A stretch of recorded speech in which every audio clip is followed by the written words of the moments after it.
This is the Gerber Freescape Camp Saw. It's a portable, packable, folding bow saw. Good for hiking, camping, bike packing, whatever your chosen flavour of outdoors might be. It's got some things that I like, and it's got at least one thing that I don't really like. If you're interested in those things, let's get into it. My use case for this is that when I'm out cycling, I've generally got half an eye in the hedge looking for anything that might make a decent spoon. So fallen trees, fallen branches, forestry work, people pruning in their gardens, anything like that. And I used to carry a little pruning saw to deal with it, but I found that the blade was a bit short and it would get stuck once you cut deeper than about 2 or 3 centimeters. So this is hopefully my upgrade. I paid 40 quid for this. It weighs 430 grams, and folded up like this, it's 35 centimeters long, which means it fits into a pannier and it fits very nicely into the top of my frame bag as well. It also keeps all the pointy bits really safely out of harm's way. You could have this in your bag and be rummaging around in there for something else without fear of slicing yourself open and bleeding all over your camp pants or whatever. To unfold it, you just pull the handguard and everything else sort of follows along fairly obviously. There's this little hook at the handle that attaches to the blade, and then the handguard snaps back into place to put tension into everything. And it feels really solid. Like, there's no movement in any of these joints. It feels really sturdy. Blade's nice and tight. And we're probably ready. We're going to do some lumberjacking.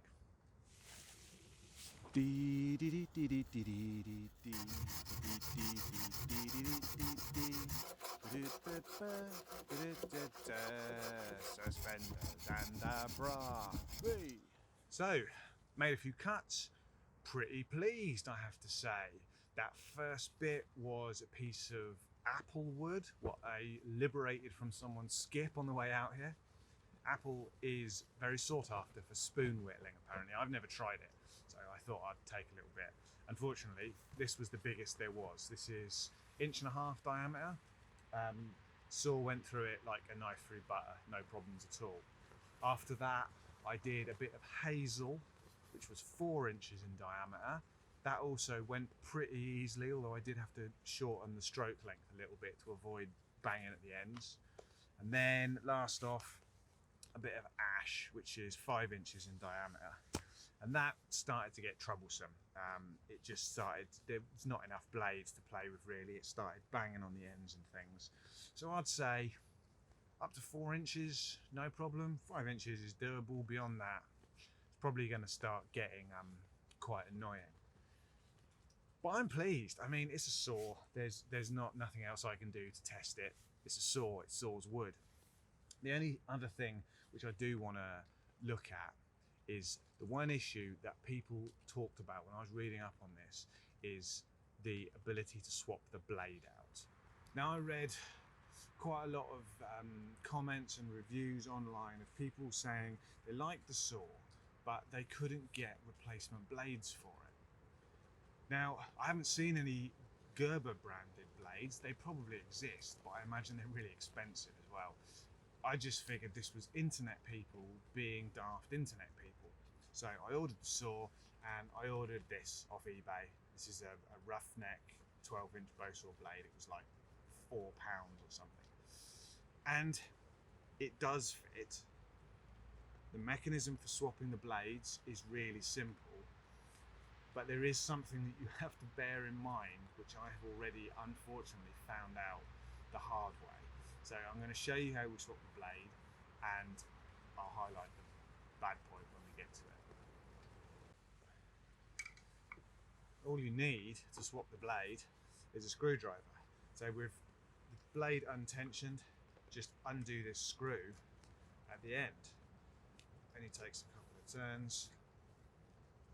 Bolt on the back is brazed to the frame, so you don't need to grip that with a wrench or anything. Once that's out, the blade just comes free.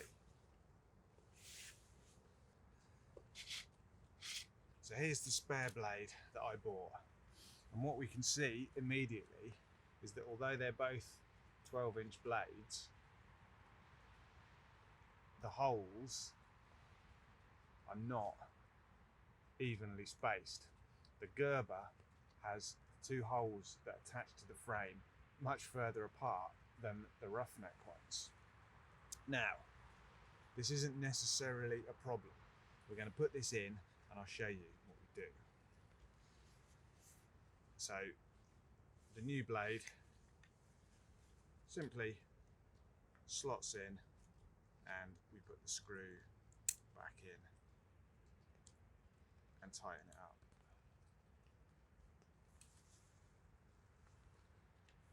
And there we have it. That's our new blade into the frame, and now you can attach it. But here's where the issue arises. Because the holes in this blade are not as far apart as they are in the Gerber one, you can't use this hook in the setting that it comes in. You have to adjust it, and it is adjustable. This is important to note. If you rotate it, you can screw it in and out of its fitting to give yourself more or less length. The problem is that there isn't much in it. You only get 5 or 6 mil of play, and this blade ideally needs more than that. So I've got this screwed almost all the way out. I mean, it's only in 1 or 2 turns into its fitting, which is arguably not a great idea and may well pull loose one day. But it does work, and there we are with a roughneck blade in a Gerber saw. Now, bear in mind though, this is where I went wrong. If you don't have this screwed out enough, then you will go to put tension into the blade, and like me, you'll think that feels a bit stiff, I'm not going to force it, and you'll let it go. But I did that first time, and it was enough that I've cracked the frame here. I don't know if you can see, there's just a little crack in there, maybe a centimetre long in the metalwork. This doesn't fill me with confidence. I'm not going to say that it's a problem with the saw, because really it was user error. I probably should have been more careful.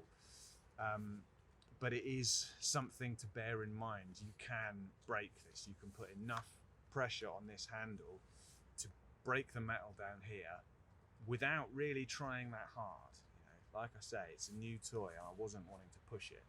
I've managed to crack it already. So other than that, I like it.